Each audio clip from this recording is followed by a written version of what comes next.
Hey, greetings, everyone. Lieutenant Colonel Allen West here. Welcome to the Steadfast and Loyal podcast.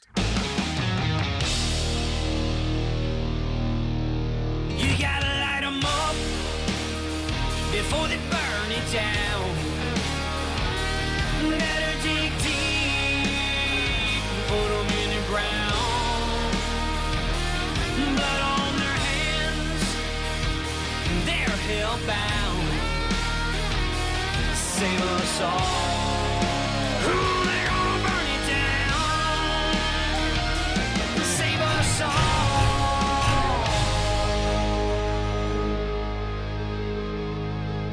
before they burn it down.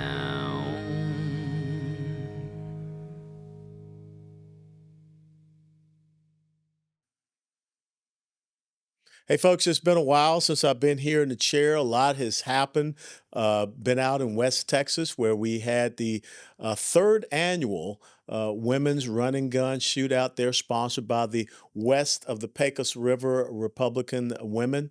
It's a great event. And I think that when you see these women on a 3 mile course, engaging 5 different stations with multiple targets, pistol and rifle only. It's challenging, but it is something that is achievable. And when they finish, cross that line, they really believe they've accomplished something. And it's great to see that first place winner that they get a brand new AR-15. The second place winner got a nice little Glock 42 380 pistol. And it just continues to build. And I think it's important when you look at what is happening in our country right now, when you have all of these crimes against women. We've got to make sure that we empower our women and empower our daughters. You know, I was just going to shoot at Lake Highlands Shooting Center a couple of days ago, and a family came in from Florida because they were very concerned that their 24-year-old daughter, who lives in Dallas in the uptown area, with what's going on there.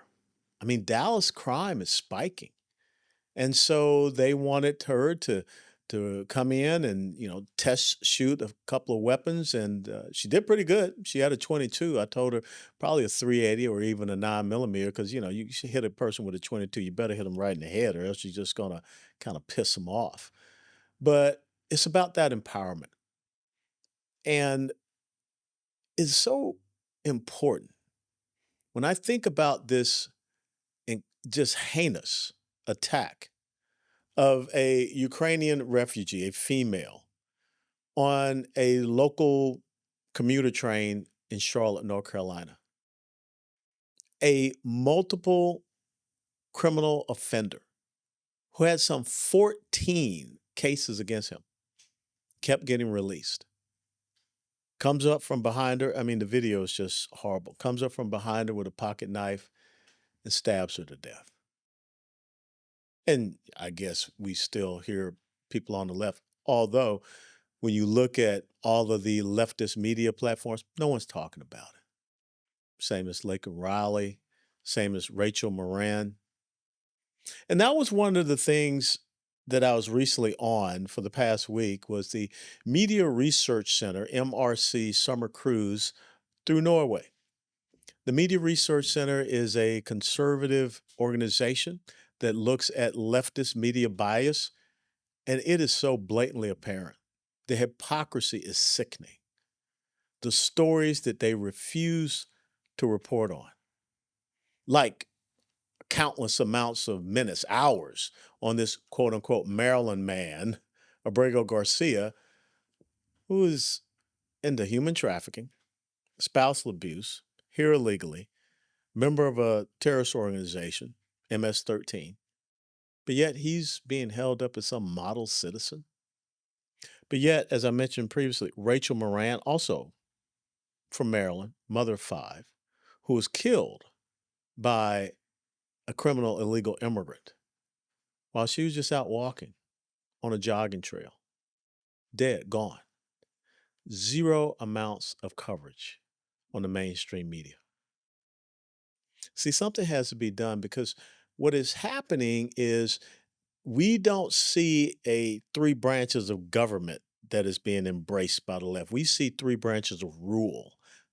that the left embraces: the media, academia, and the courts.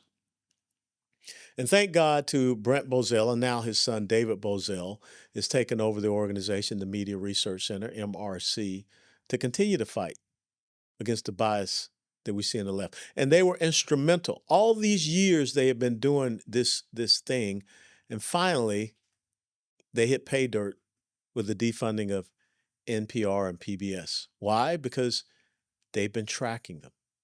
And they've been showing that leftist bias. And I don't think the American taxpayer should be paying for a Pravda-style media outlet.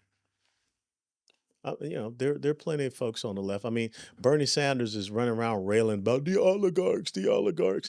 Let George Soros write a check to NPR and PBS. He writes a check to every other Marxist leftist group out there.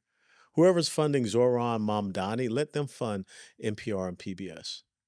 American taxpayers should not be doing it. And I think the American taxpayers are tired of doing it.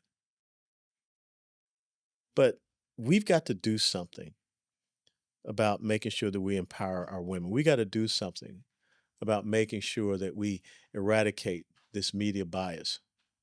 And MSNBC, MS Now, whatever they're calling themselves, I don't even understand why anyone would pay for commercial ads on that outlet. I mean, their viewership, I mean, I get more viewers on our little podcast here than they do.